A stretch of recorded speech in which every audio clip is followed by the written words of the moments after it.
So it just wasn't helping our my Mexico dream.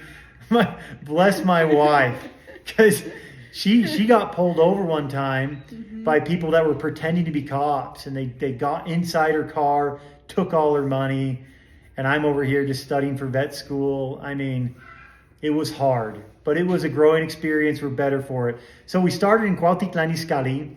We spent some time there, about 6 months. Vet school, getting into vet school in Mexico is very hard, but once you get in, it's free. And the diploma that you get if you can go to vet school in Mexico is valid in the United States.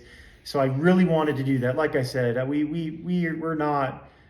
didn't come from a lot of wealth. Neither of us did. So I'm like, we are going to figure this out. I speak Spanish. I love Mexico. Let's go to vet school in Mexico.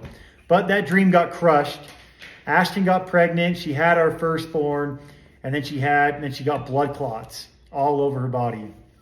So we decided that we need to get these blood clots treated. You know, Mexico has a good healthcare system, but you get what you pay for. And like I said, we were just kids. I mean, she was 20 and I was 24. It was just a lot to take in. So we went back to the United States for a while to get all that figured out.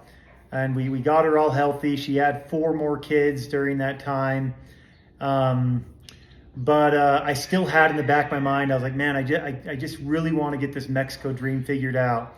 So during that time we were at home, I decided to study horseshoeing, become a farrier full time. And if you're interested in that journey, we're now owners of one of the largest horseshoeing schools in the world. It's called Idaho Horseshoeing School. Go check it out on YouTube. But I went to farrier school, loved it. I love working with horses. I was raised with them. And so we started building this business, Idaho Horseshoeing School. Fast forward 4 years from that point, our school got big enough. We hired a lot of great help. And I talked to my wife one day and I said, well, what about Mexico? You know, why don't we go back to Mexico? And Ashton's very supportive.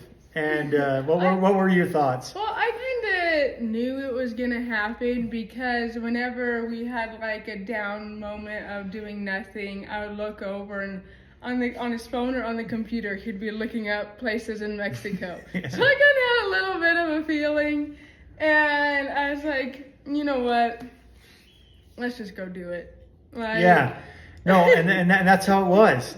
I would be looking up on my phone, ranchos en renta y ranchos en venta in Mexico, and that means ranches for rent and